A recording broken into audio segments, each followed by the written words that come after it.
క్రీస్తునందు ప్రియమైన వాళ్ళారా, శుభాలు. ఎలా ఉన్నారు? బాగున్నారా? నిన్నటి దినము ఎలా గడిచింది? ప్రభువుకు మహిమకరంగా జీవించారా?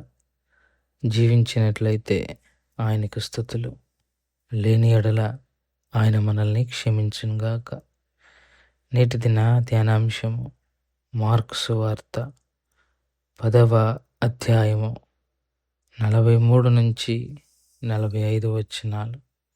మార్కు సువార్త 10వ అధ్యాయము 43 నుంచి 45 వచనాలు.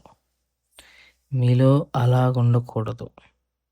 మీలో ఎవడైనను గొప్పవాడై ఉండగోరిన ఎడల వాడు మీకు పరిచారము చేయువాడై ఉండవలెను. మీలో ఎవడైనను ప్రముఖుడై ఉండగోరిన ఎడల వాడు అందరికీ దాసుడై ఉండవలెను. మనుష్య కుమారుడు పరిచారము చేయించుకొనుటకు రాలేదు గాని పరిచారము చేయుటకును అనేకులకు ప్రతిగా విమోచన క్రయధనముగా తన ప్రాణమును ఇచ్చుటకును వచ్చెననెను. దేవుని వాక్యాన్ని మన వినికిల్లో దీవించి ఆశీర్వదించునుగాక. చదవబడిన లేఖన భాగాన్ని పరిశీలన చేసుకుంటే, యేసుక్రీస్తు ప్రభువారు తన శిష్యులను ఉద్దేశించి మాట్లాడుతూ ఎవరు గొప్ప,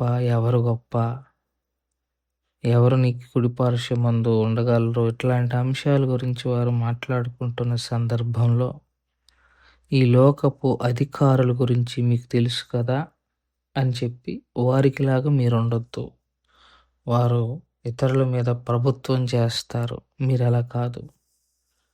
వాక్యానుసారంగా a step to the greatness is self-denial and humbleness. వాక్యానుసారంగా దేవుని వారి దగ్గర ఆధిక్యత పొందాలి అని అంటే ఆ మనిషి తనను తాను తగ్గించుకొని దేవుని సన్నిధిలో తనను ఉపేక్షించుకోగలిగినప్పుడు దేవుని దగ్గర ఒక స్థాయిని పొందుకోగలడు. వాక్యానికి లోకానికి ఎంత మాత్రం పొంతన ఉండదు. లోకంలో ఒక మనిషి ఎదగాలి అని అంటే చాలా విషయాలు చేయాలి, చాలామందిని తొక్కేయాలి, చాలా మోసాలు చేయాలి, చాలా మర్డర్లు చేయాలి, చాలా దోచేసుకోవాలి. అప్పుడు కానీ ఒక స్థాయికి వెళ్తాడు మనిషి. కానీ దేవుని వాక్యం అలా చెప్పటం లేదు. నువ్వు లోకంలో ఆధిక్యత పొందుకున్నా పొందుకోకపోయినా నాకు అనవసరం, పరలోకమందు నీకు ఆధిక్యత ఉంటుంది ఎప్పుడైతే నిన్ను తగ్గించుకొని నీవు ఉపేక్షించుకుంటావో. ప్రముఖుడు అయి ఉండాలనుకుంటే ముందు వాడు దాసుడుగా ఉండటం నేర్చుకోవాలి. ముందు ఒక స్థాయిలోకి వెళ్ళాలంటే ఆ స్థాయి కన్నా ముందు కింద దాసుడుగా ఉండి ఆ తర్వాత అంచెలంచెలుగా దేవుడు హెచ్చించే కొలది పైకి వెళ్తూ ఉండాలి అని చెప్పి తనను ఉదాహరణగా చెప్పాడు. మనుష్య కుమారుడు అంటే ఆయన పరిచారం చేయించుకోవటానికి రాలేదు, పరిచర్య చేయటానికి వచ్చారు అని తన యొక్క పరిచర్య ముఖ్య ఉద్దేశం చెప్పారు. నిజమే, యేసు ప్రభువారు 30 సంవత్సరాలు తన ఇంట్లో తన కుటుంబాన్ని, తండ్రి లేని తన కుటుంబాన్ని పెద్ద కుమారుడుగా పోషించుకున్నాడు, పరిచర్య చేశాడు వారి కొరకు. ఇక మిగతా వాళ్ళు చేతికి వచ్చేసరికి యేసు ప్రభువారు తన పరిచర్యను ముందుకు కొనసాగటానికి 3.5 సంవత్సరాలు ఈ లోకంలో ఆయన విపరీతంగా పరిచర్య చేశారు.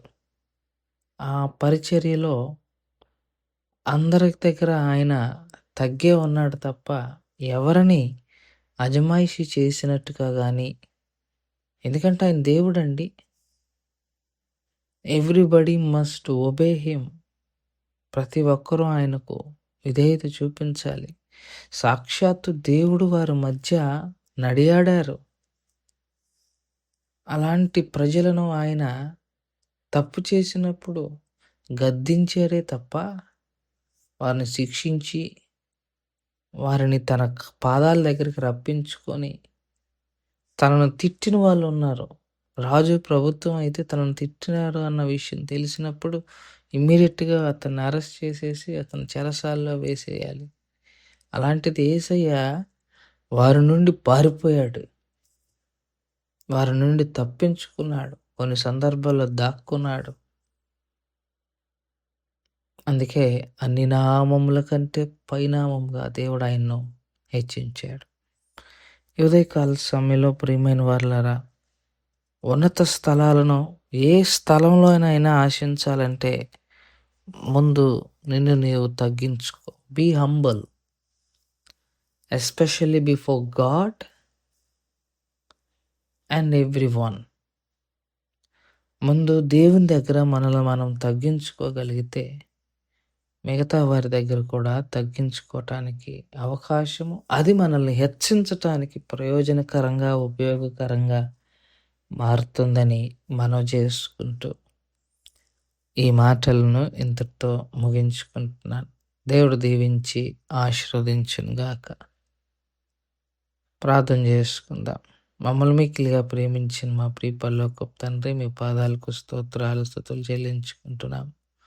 కృప కలిగిన దేవా, చెప్పబడిన వాక్యాన్ని బట్టి మీకు స్తోత్రాలు.